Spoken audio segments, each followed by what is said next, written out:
Hello everyone, welcome to the channel of Education World. Welcome to your class of accountancy. हमने जो last lecture में study किया था वो हमने किया था पार्टनर्स कैपिटल अकाउंट किस तरह से बनाए जाते हैं। उससे पहले हमने चार्ज आउट ऑफ प्रॉफिट्स का टॉपिक कंप्लीट कर लिया है, पार्टनरशिप की इंट्रोडक्शन कंप्लीट कर ली है।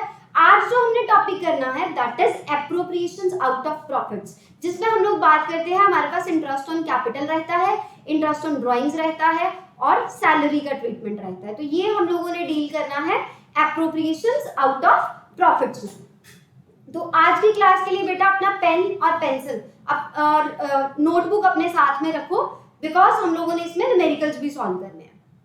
सो यहाँ पे आपको कंटेंट प्रोवाइड किए गए हैं कि इस लेक्चर में आप लोग रेम्यूनरेशन, जिसमें आपका ट्रीटमेंट जो रहेगा वो सैलरी का रहेगा और कमीशन का रहेगा, और हम इसके ट्रीटमेंट को स्टडी करेंगे इसमें। उसके बाद में एक ट्रीटमेंट रहेगा इंटरेस्ट ऑन कैपिटल का और एक ट्रीटमेंट रहेगा इंटरेस्ट ऑन ड्राइंग्स का। सो सबसे पहले स्टार्ट करते हैं रेम्यूनरेशन ऑफ पार्टनर्स के साथ, जिसमें जो हमारा एरिया कवर होगा that will be either salary और ईदर कमीशन।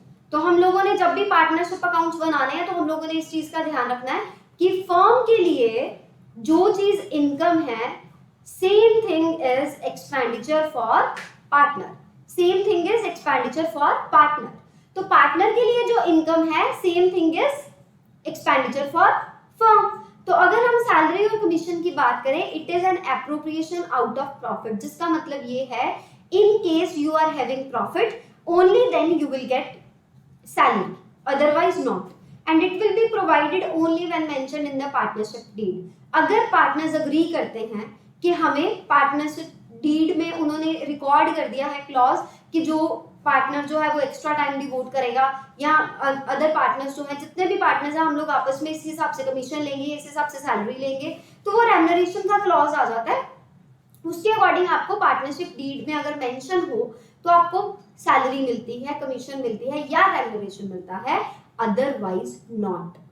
तो अब हम लोग इसमें बात करते हैं कि एंट्री किस तरह से रिकॉर्ड की जाती है। Very first is salaries allow करनी है। अगर आपने सैलरीज अलाउ करनी है तो your entry will be partner salary account debit to partners capital account. अब इस एंट्री को जो है वो बिल्कुल भी रट्टा मारने की जरूरत नहीं है, जस्ट ये समझो salary is income for partner. Partner के लिए क्या है? इनकम।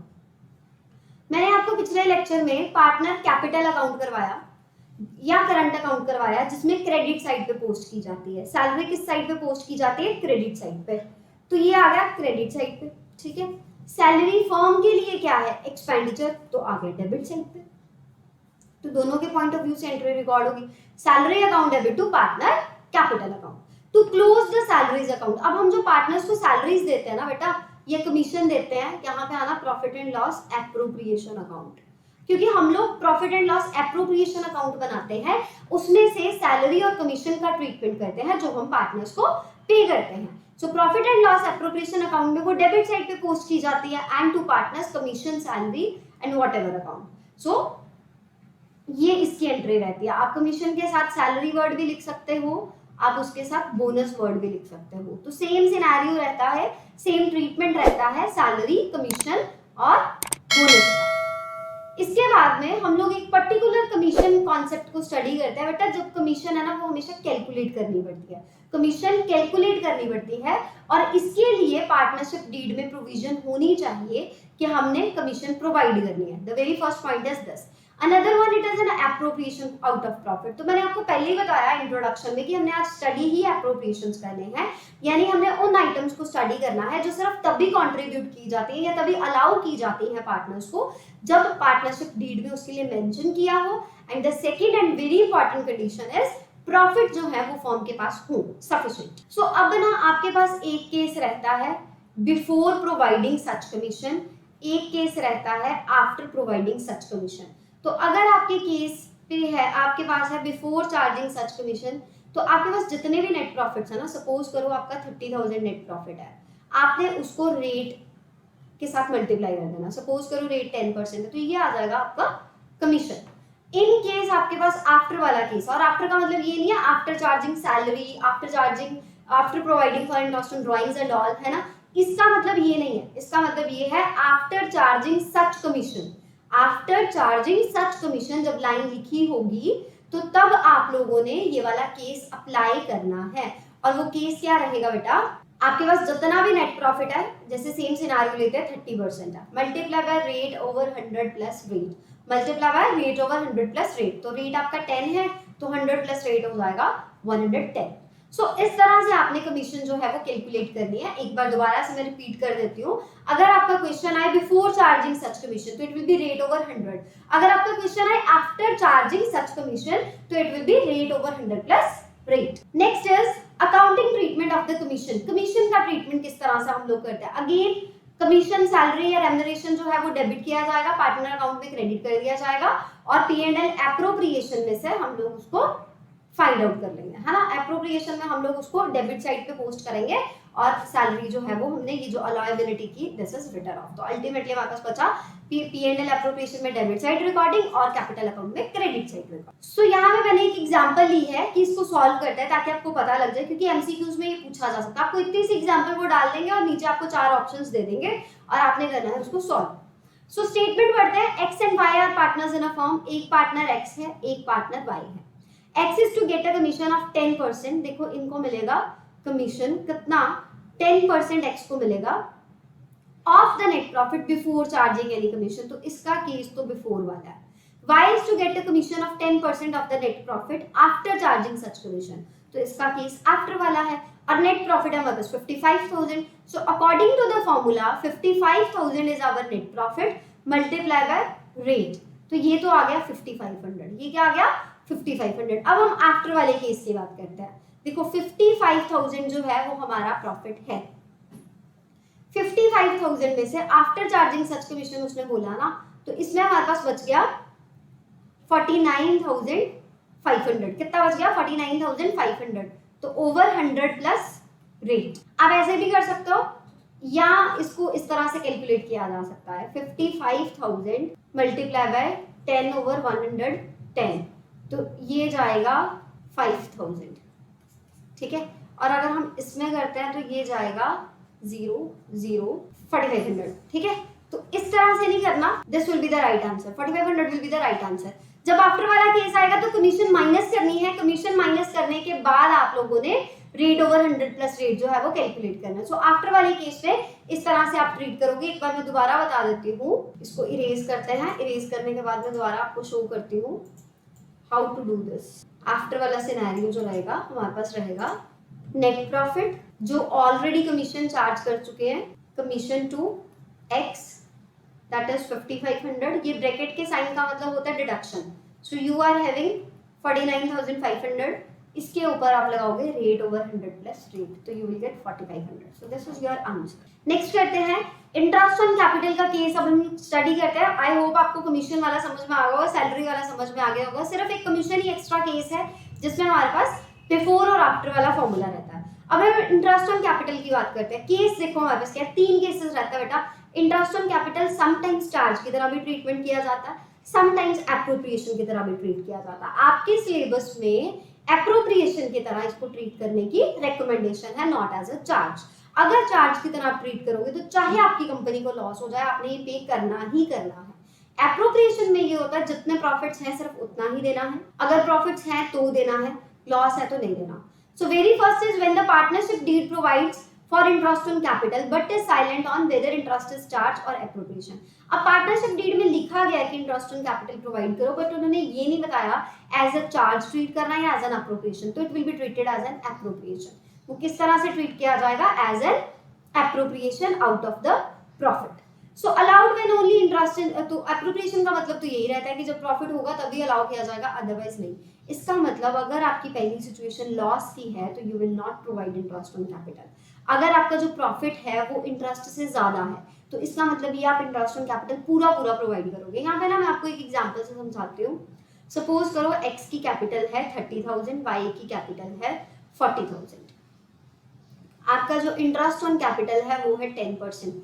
तो ये आ गया 3,000, ये आ गया 4,000, टोटल हो गया इंटरेस्ट ऑन कैपिटल 7,000, राइट। और आपका जो प्रॉफिट है ना वो यहाँ तो वो समझ लो 8,000 है। 8,000 में से आप इजीली 7,000 पे कर सकते हो इंटरेस्ट ऑन कैपिटल का, स्टिल 1000 इज विद यू, या ये प्रॉफिट कर लो कि 7000 के, तो 7000 में से भी आप 7000 इंटरेस्ट ऑन कैपिटल दे सकते हो।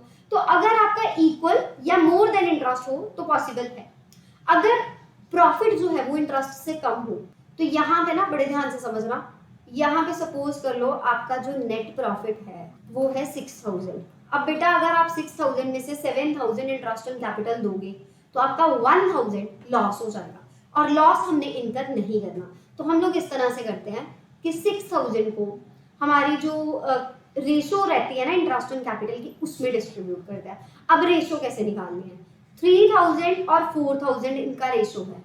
x को 3000 शेयर मिल रहा है, y को 4000 मिल रहा है। अगर हम इसको सिंप्लीफाई करेंगे, 3 जीरोस कट गई, ये हमारे पास बचा 3:4। मतलब हम 6000 का 3/7, 3 और 4 7, 3/7 x को दे देंगे और y को 6000 का 4/7 दे देंगे। इससे ये होगा कि हमारे पास लॉस नहीं आएगा, जीरो आ जाएगा। Zero means no profit no loss. तो जितना हमारे पास प्रॉफिट है हमने सिर्फ उतना ही डिस्ट्रीब्यूट किया, उससे ज्यादा हम लोगों ने डिस्ट्रीब्यूट नहीं किया। तो किस रेशो में डिस्ट्रीब्यूट करना है, इंटरेस्ट ऑन कैपिटल के रेशो में। तो इन केस आपको लॉस होता है, आपने इंटरेस्ट ऑन कैपिटल नहीं देना, आपके पास प्रॉफिट सफिशिएंट है या उससे भी ज्यादा है, तो आप जितना इंटरेस्ट ऑन कैपिटल बनता है उतना पे करो। अगर आपका इंटरेस्ट ऑन कैपिटल ज्यादा है, प्रॉफिट का अमाउंट कम है, तो जितना प्रॉफिट का अमाउंट है ना और आपने जो इंटरेस्ट ऑन कैपिटल निकाला उसकी रेशो फाइंड आउट कर लो, उसी रेशो के हिसाब से डिस्ट्रीब्यूट कर लो। ठीक है, तो ये इंटरेस्ट ऑन कैपिटल का एक केस है। Next two cases are when the partnership deed doesn't exist. अगर पार्टनरशिप डीड नहीं एग्जिस्ट कर रही तो इंटरेस्ट ऑन कैपिटल प्रोवाइड नहीं किया जाएगा। And when partnership deed provides interest on capital as a charge, तो चाहे आपको लॉस हो जाए आपने पे करना ही करना है। तो एक केस आ गया पार्टनरशिप डीड साइलेंट है तो इंटरेस्ट ऑन कैपिटल नहीं मिलेगा। दूसरा केस आ गया एज अ चार्ज ट्रीट करना, तो फिर वो मेंशन किया जाएगा, तो लॉस के केसेस में भी आप इंटरेस्ट ऑन कैपिटल प्रोवाइड करोगे। थर्ड केस जो आपके पास है वो है कि आपके पास सफिशिएंट प्रॉफिट है, पार्टनरशिप डीड नहीं आपको बता रही कि एज अ चार्ज क्रिएट करना है या एज एन एप्रोप्रिएशन, तो हम डीलिंग एज एन एप्रोप्रिएशन करेंगे। लॉस हो जाएगा तो नहीं देंगे, प्रॉफिट हो जाएगा तो दे देंगे। अगर प्रॉफिट सफिशिएंट नहीं है, प्रॉफिट इनसफिशिएंट है, तो जितना प्रॉफिट है उतना ही पे कर। नेक्स्ट इज जर्नल एंट्रीज क्या है इंटरेस्ट ऑन कैपिटल के लिए। अगेन पार्टनर्स के लिए ये क्या रहता है, इनकम। पार्टनर्स के लिए इंटरेस्ट ऑन कैपिटल है इनकम, और फर्म के लिए क्या है, एक्सपेंस। तो हम पार्टनर अकाउंट में इसको रिकॉर्ड करेंगे क्रेडिट साइड पे। So to partner capital account interest on capital रहेगा डेबिट, और प्रॉफिट एंड लॉस एप्रोप्रिएशन की डेबिट साइड पे इसको रिकॉर्ड किया जाता है to interest on capital. So पहले हमने प्रोविजन बनानी है interest on capital to partner capital, then हम लोगों ने उसको क्लोज कर देना है, क्योंकि ईयर के एंड पे profit and loss appropriation account बनता है, तो हम लोग उसमें पोस्ट करके इसको क्लोज कर देंगे। सो this is all about interest on capital. अब इंपॉर्टेंट चीज जो आपके समझने वाली है, that is interest on capital is always calculated on opening capital. ये हमेशा के लिए किसके ऊपर कैलकुलेट होता है, ओपनिंग कैपिटल के ऊपर। और आपको समटाइम्स न्यूमेरिकल में या प्रॉब्लम में जो आपसे पूछी जाती है ओपनिंग कैपिटल गिवन नहीं होती, तो ओपनिंग कैपिटल कैसे कैलकुलेट करता है बेटा, इसका ना एक शॉर्टकट सा तरीका है। कल मैंने आपको लेक्चर में, लास्ट लेक्चर में मैंने आपको समझाया कैपिटल अकाउंट कैसे बनता है, राइट। फ्लक्चुएटिंग की मैं बात कर रही हूँ। यहाँ पे हम देते थे ओपनिंग कैपिटल, साथ में इंटरेस्ट ऑन कैपिटल, साथ में सैलरी, फीस, कमीशन या बोनस, या हम लोग देते थे प्रॉफिट का शेयर, राइट। डेबिट साइड पे हम लोग रिकॉर्ड करते थे ड्रॉइंग्स, इंटरेस्ट ऑन ड्रॉइंग्स या लॉस का शेयर, और हमारे पास जो बचता था ना दैट इज क्लोजिंग बैलेंस। ये हमारा होता था balancing figure. Balancing figure means BF, balancing figure. अब आपको क्लोजिंग कैपिटल गिवन होगी, आपने ओपनिंग निकाले, आप क्या करोगे, आप ये सारी टीम डेबिट साइड की एक तरफ कर लोगे, ठीक है, और ये सारी टीम क्रेडिट साइड की एक तरफ कर लोगे, ठीक है। तो डेबिट में से क्रेडिट साइड की आइटम्स को अगर आप डिडक्ट कर दोगे आपके पास बचेगा ओपनिंग कैपिटल। तो आपको अलग से याद करने की जरूरत नहीं, अगर आपको पार्टनर कैपिटल अकाउंट का फॉर्मेट आता है आप उसी में से capital, opening capital find out कर सकते हो। डेबिट साइड का सारा टोटल, उसमें से क्रेडिट साइड आप डिडक्ट कर दोगे तो you will have opening capital, ठीक है। तो यही पे यही फॉर्मूला है कैपिटल एट द एंड, यानी this one. Add withdrawal of capital या ड्राइंग्स, वही आ गया ड्राइंग्स, इंटरेस्ट ऑन ड्राइंग या शेयर ऑफ लॉस। तो सामने वाली आइटम्स माइनस करनी है तो additional capital, salary, fees, commission, bonus, interest on capital, share of profit किया माइनस, तो you will have opening capital. So this is your answer. ठीक है, इस तरह से आपने इसको याद रखना है। और इंटरेस्ट ऑन कैपिटल बेटा हमेशा ओपनिंग कैपिटल के ऊपर कैलकुलेट किया जाता है। इन केस आप ओपनिंग कैपिटल कैलकुलेट नहीं करोगे तो आपका सोल्यूशन गलत होगा। Next is interest on drawings.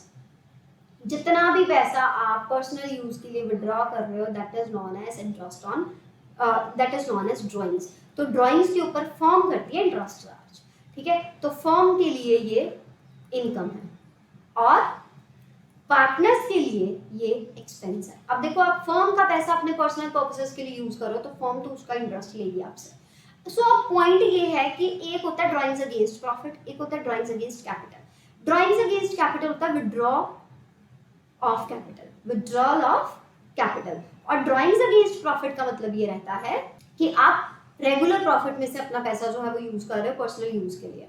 तो ड्रॉइंग्स अगेंस्ट प्रॉफिट ड्रॉइंग्स है, but withdrawal of capital capital account का पार्ट है, ठीक है। आपका जो प्रॉफिट आप एक्सपेक्ट करते हो उसमें से आप कुछ पैसा विड्रॉ करवा लेते हो, that is drawings against profit.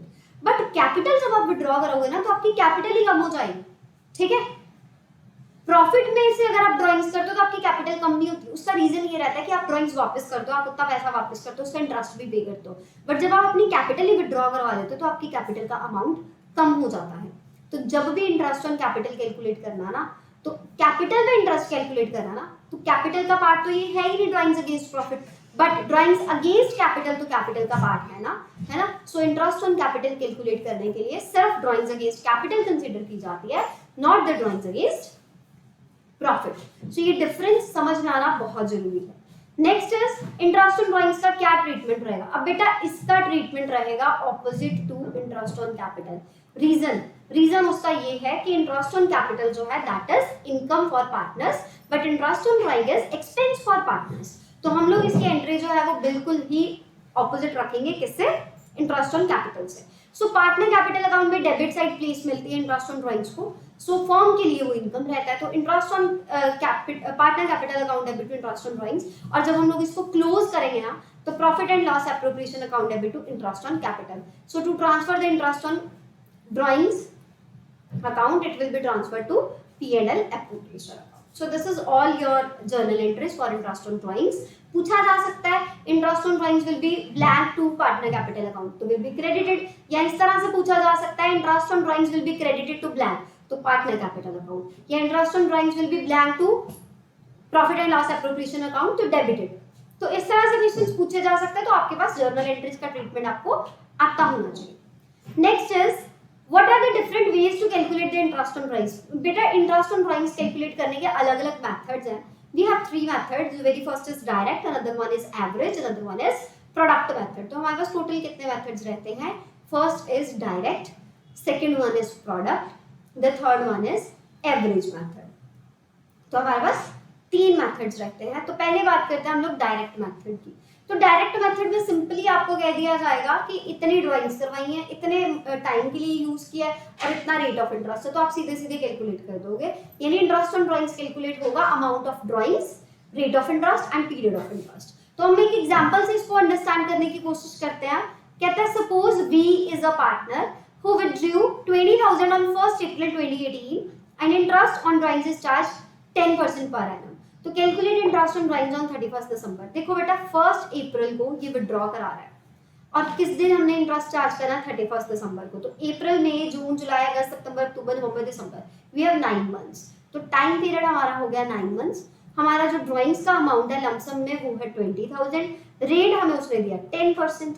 तो हम लोग उतने टाइम का ही लगाएंगे यहाँ पे, क्योंकि पर एनम लगाना बेटा, अब ये भी पॉइंट बड़े ध्यान से सुनना, इन केस पर एनम ना लगा हो तो टाइम जो है, टाइम पीरियड है, उसको कंसिडर नहीं किया जाता। अगर यहाँ पे पर एनम ना होता तो 20,000 का 10% 2,000 आंसर होता। अब यहाँ पे पर एनम मेंशन है तो हमने टाइम पीरियड को कंसिडर करना है। So we will get 1500। This is interest on drawings. Next is product method. अब प्रोडक्ट मेथड का फॉर्मूला याद कर लो, 1/365। 1/365 ये तो रहता है डेज, या 1/12 मंथ्स। 1/12 मंथ्स ये आपका पक्का फॉर्मूला, इसको आप मेमोराइज करके रख लो कि प्रोडक्ट मेथड में क्या होता है। प्रोडक्ट मेथड की पहचान क्या है? प्रोडक्ट मेथड की पहचान है different amount of drawings at different dates. ठीक है, different amount of drawings at different dates. यहाँ पे अब देखो जो आपने प्रीवियस किया ना उसमें ये था एक ही बार आपने अमाउंट विड्रॉ किया था, ठीक है। यहाँ पे आप अलग अलग तारीखों पे अलग अलग अमाउंट विड्रॉ करते हो। तो यहाँ पे क्या रहता है, प्रोडक्ट मेथड लगता है किस तरह से। इस एग्जांपल में मैं आपको बताती हूँ। यहाँ पे ना आपको डिफरेंट डिफरेंट डेट्स गिवन है। ईयर फिनिश हो रहा है 31 दिसंबर, ये बहुत ज्यादा मैटर करता है ईयर किस दिन फिनिश हो रहा है। और इसके बाद में आपके पास क्या है, प्रोडक्ट मेथड एप्लीकेबल करना है किस तरह से। हमने ना यहाँ पे पहले करने हैं मंथ्स कैलकुलेट, ठीक है। इसी टेबल को आगे कंटिन्यू करते हैं। यहाँ पे हमने करने हैं मंथ्स कैलकुलेट। सो मार्च से लेके दिसंबर तक कितने मंथ्स बनता है, मार्च अप्रैल मई जून जुलाई अगस्त सितंबर अक्टूबर नवंबर दिसंबर, 10 मंथ्स। यहाँ पे हम लिख देंगे 10। जून से दिसंबर तक कितना बनता है, जून जुलाई अगस्त सितंबर अक्टूबर नवंबर दिसंबर, 7 मंथ्स। सितंबर में कितना बनता है, सितंबर अक्टूबर नवंबर दिसंबर, 4 मंथ्स। दिसंबर 31 दिसंबर तक पूरा महीना, 1 मंथ, ठीक है। सो प्रोडक्ट देखना, हमने क्या देखना है, प्रोडक्ट। पहले हमने इस तरह से मंथ्स कैलकुलेट कर लेना है, बाद में हमने देखना प्रोडक्ट। प्रोडक्ट कैसे कैलकुलेट होगा, 6000 multiply by 10 equals to 60000, 4000 multiply by 7 equals to 28000, 5 multiply by 4 equals to 20000, 2000 multiply by 1 equals to 2000। So इसका टोटल 60 20 80 1 लाख 10, ये आ गया हमारे पास 1 लाख टोटल। इसी टोटल को कंसीडर करना बेटा, 1,10,000 मल्टीप्लाई बाय 12% हमारा रेट ऑफ इंटरेस्ट है, यहाँ से दिया। और फॉर्मूला हमारा होता है 1/12 months. So 12 and 12 cancel, 00 cancel, 110 rupees is our interest on drawings. तो ये होता है हमारा product method. This is product method. Next one is average method. Average method में क्या रहता है, एवरेज मेथड की पहचान है fixed amount is withdrawn at fixed interval. ऐसा नहीं है कि कभी भी किसी भी दिन कितने भी पैसे विड्रॉ किए जा रहे हैं, एक ही अमाउंट है, फिक्स्ड अमाउंट है, फिक्स्ड टाइम इंटरवल है। जैसे 2000 at the beginning of every month, 2000 in the middle of every month, 2000 at the end of every month. तो fixed amount and fixed time interval, तो वो रहता है हमारे पास एवरेज मेथड। तो हम लोग किस तरह से एवरेज पीरियड, पहले मैं बताती हूँ किस तरह से कैलकुलेट करते हैं। सपोज हम लोग बात कर रहे हैं fixed amount is withdrawn at beginning of every month, ठीक है, बिगिनिंग ऑफ एवरी मंथ, हर साल के स्टार्टिंग में हम लोग इसको विथड्रॉ कर रहे हैं। तो हम लोग किस तरह से करेंगे देखना, पूरे साल में होते हैं 12 महीने, 12 मंथ्स। तो अगर मैंने 1 जनवरी को विथड्रॉ किया तो मेरे पास टोटल 12 मंथ्स अभी भी हैं। अगर मैंने 1 दिसंबर को विथड्रॉ किया, क्योंकि मैं फर्स्ट डे कर रही हूँ ना, तो फर्स्ट एक महीना अभी भी है दिसंबर का, तो डिवाइडेड बाय 2 ये आ गया, 13 डिवाइडेड बाय 2 6.5। तो 6.5 मंथ्स हमारा एवरेज पीरियड है जो हम लोग फॉर्मूला में यूज करेंगे, 6.5 बाय 12 मंथ्स। तो वही यहाँ पे लिखा हुआ बेटा, number of months from the date of the first withdrawal, जिस दिन पहले दिन विड्रॉ किया ना उसके बाद में कितने महीने भी पड़े हैं साल के एंड तक, और लास्ट टाइम जिस दिन विड्रॉ किया है तो उसमें हमारे एंड ऑफ द ईयर तक कितने मंथ्स पड़े हैं। तो दोनों का सम डिवाइडेड बाय, पहले एवरेज लेनी है तो 2, ठीक है। So next is this is the table. यहाँ पे मंथली अगर आपने एट द बिगिनिंग करना है तो 12 + 1 मिडल, यहाँ पर मैं आपको करके बता देती हूँ। यहाँ पे मैंने आपको ये वाला एग्जांपल तो बता दिया।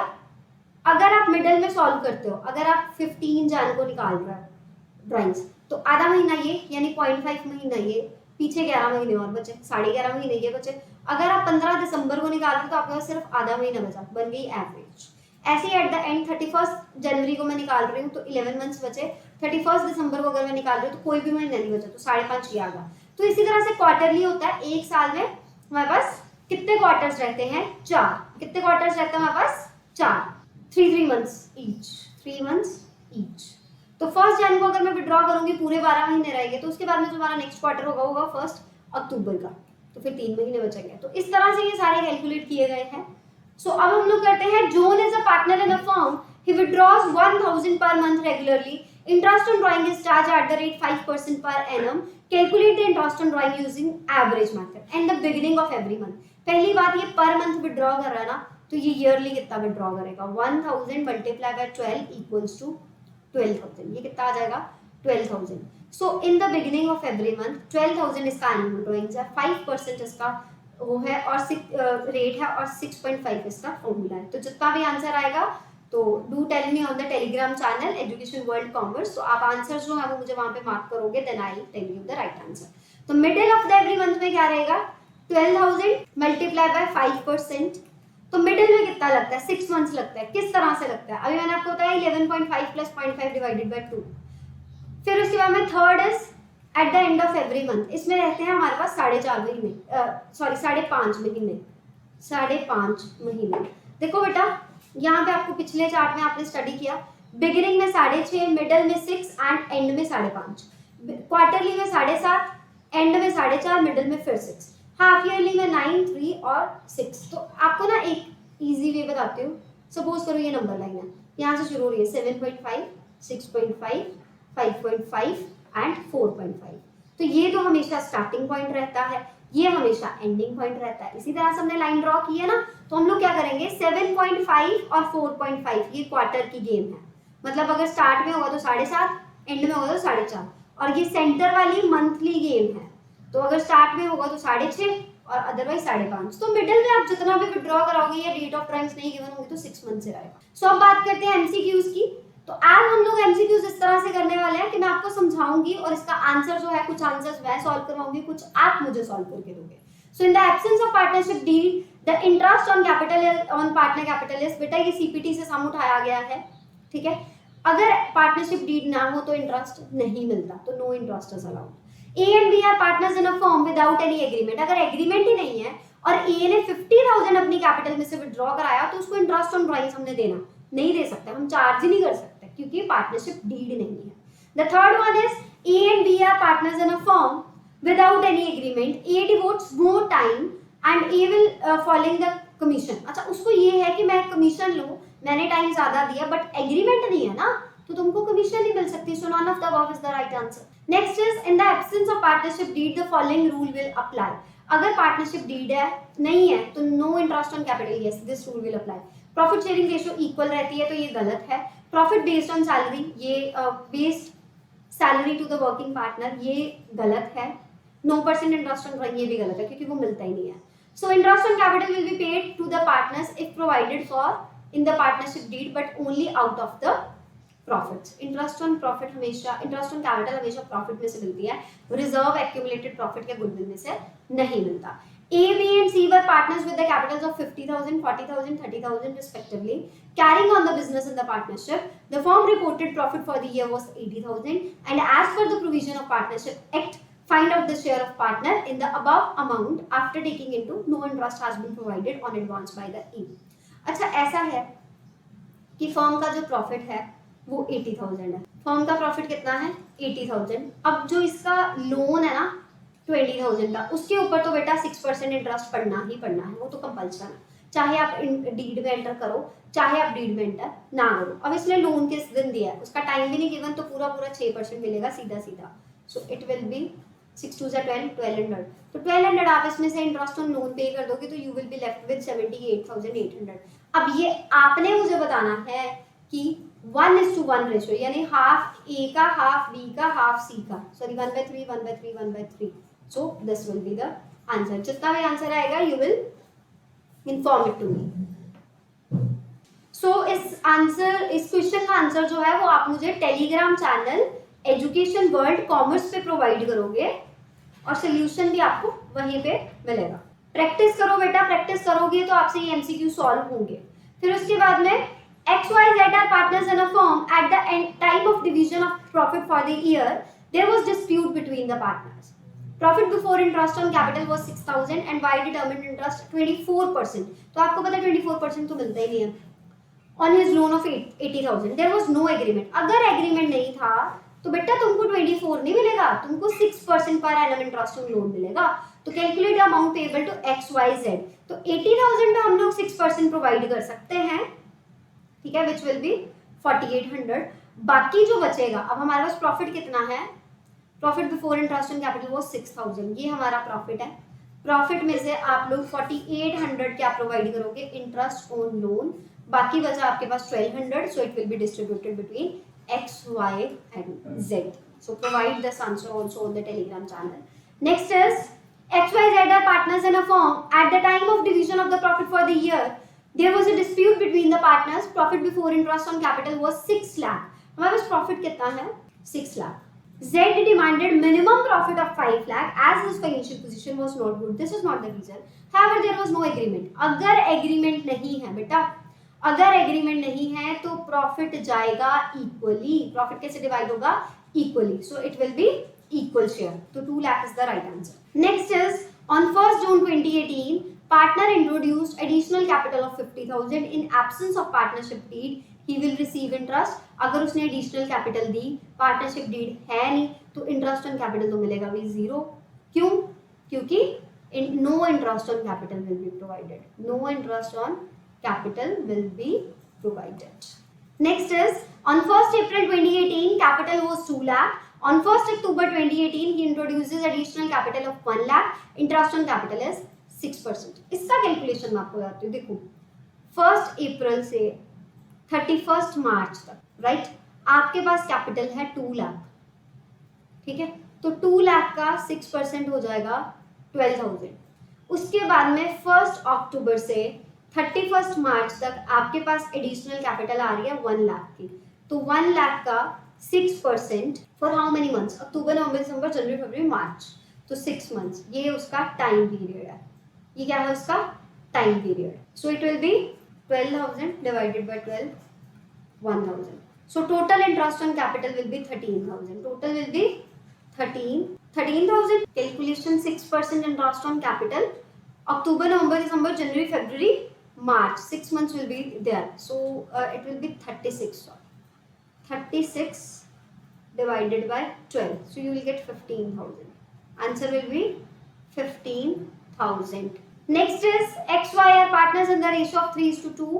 Their capitals are 2 lakh and 1 lakh respectively. Interest on capital is allowed at the rate 8% per annum. Firm earned a profit of 60,000 for the year ended. Interest on capital will be. Again बेटा आपको X और Y की capital given है। X की capital given है आपके पास 2 lakh, Y की capital आपके पास गिवन है 1 लाख। तो आप इनका 8% इंटरेस्ट ऑन कैपिटल कैलकुलेट कर लो दोनों का, ठीक है। फिर यहाँ पे लिखो कि ये प्रॉफिट है, प्रॉफिट का अमाउंट है 60,000, उनमें से इन दोनों का इंटरेस्ट ऑन कैपिटल माइनस करो, एक्स और वाई का जो बचेगा वो कितना कैलकुलेट होगा? 20,000, 2 लाख का जितना है और 1 लाख का जितना है, ठीक है। 8 2 16, 16,000 इसका है, 1 लाख का 8%, 8,000 इसका, तो interest on capital will B 16,000 and 8,000. X and Y are partners in the ratio of 3:2. Their capitals are 2 lakh and 1 lakh respectively. Interest on capital is allowed 8% in firm earned a profit of 15,000. So interest on capital will be. अच्छा देखो ध्यान से, यहाँ पे अब दिक्कत ये है X और Y, X का 2 लाख कैपिटल है, इंटरेस्ट ऑन कैपिटल इसका बनेगा 16,000, Y का कैपिटल 1 लाख है, इसका इंटरेस्ट ऑन कैपिटल बनेगा 8,000। अब हमारे पास प्रॉफिट कम है क्योंकि इन दोनों का मिला के बन रहा है 24,000, ठीक है ना। 16 और 8 बन रहा है 24,000, और मैंने आपको कॉन्सेप्ट क्या करवाया है कि एज एन एप्रोप्रिएशन की तरह ट्रीट किया जाता है, जितना प्रॉफिट हो उतना ही डिस्ट्रीब्यूट होता है। आपके पास प्रॉफिट है सिर्फ 15,000, तो इस केस में हम लोग रेशियो निकालते हैं किसकी? इंटरेस्ट ऑन कैपिटल की, 16:8, 8 1 जा 8, 8 2 जा 16, तो ये बन गया 2/3, 1/3, तो x को मिल जाएगा 2/3, y को मिल जाएगा 1/। So next is X and Y are partners in the ratio of 3:2. Their capitals are this, interest on capital this, and firm earned a loss. So loss means no interest on capital will be provided. Next is X and Y are partners. Their capital are this, interest on capital 8%, firm earned a profit of 15,000. As a partnership agreement, it will be treated as charge. तो इनका ये जो 16,000 और 8,000 का profit चल रहा है ना, ये पूरा मिलेगा, पूरा मिलेगा। क्यों? क्योंकि एज अ चार्ज बात की जा रही है। चार्ज मतलब चाहे लॉस हो जाए, हमने इंटरेस्ट ऑन कैपिटल देना ही है। Next is partners are supposed to pay the interest on drawing only when provided, permitted, agreed और AHC बब। देखो only when provided by agreement या only when agreed by partners, तो right option is option D. Next is where will you record interest on drawings. मैंने आपको पहले भी बताया था इंटरेस्ट ऑन ड्राइंग्स का ट्रीटमेंट करवाते हैं कि इंटरेस्ट ऑन ड्राइंग्स का ट्रीटमेंट पूछा जाएगा। हम इंटरेस्ट ऑन ड्राइंग को रिकॉर्ड करते हैं क्रेडिट साइड पे P&L एप्रोप्रिएशन में, और डेबिट साइड पे पार्टनर के अकाउंट में। बस हमने ये देख लेना कौन सा ऑप्शन मैच कर रहा है। Debit side of partner current account, ये ठीक है। Credit side of P&L appropriation account, ये ठीक है। अब इन दोनों में से सही कौन सा है? डी वाला गलत होगा, रीजन ओनली वर्ड लगा दिया, कहता है सिर्फ और सिर्फ कैपिटल अकाउंट में जाता है, ये तो गलत है। Partner profit and loss appropriation account में भी जाता है, पार्टनर कैपिटल अकाउंट में भी जाता है, तो ये ओनली वर्ड जो है ये इस ऑप्शन को गलत कर। Next is how would you close the partners drawing account. Drawing account को कैसे क्लोज करोगे? ड्राइंग्स तो हम लोग पार्टनर कैपिटल अकाउंट में पोस्ट करते हैं डेबिट साइड ट्रांसफर करके, है ना। So by transferring it to the current account debit side, capital account credit side, current account credit side, debit side पे जाता है भैया जी, तो ये आंसर ठीक है। Next is if the date of drawings of the partner is not given in the question.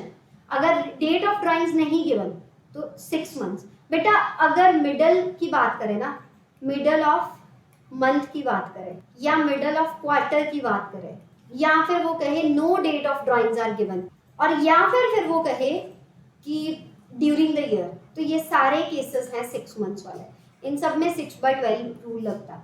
आप amount लोगे ड्राइंग्स का, रेट लोगे और साथ में 6/12 months. Next is Vikas is a partner in a firm, his drawings during the year ended 72,000, if interest on drawing is charge 9% interest on drawing will be.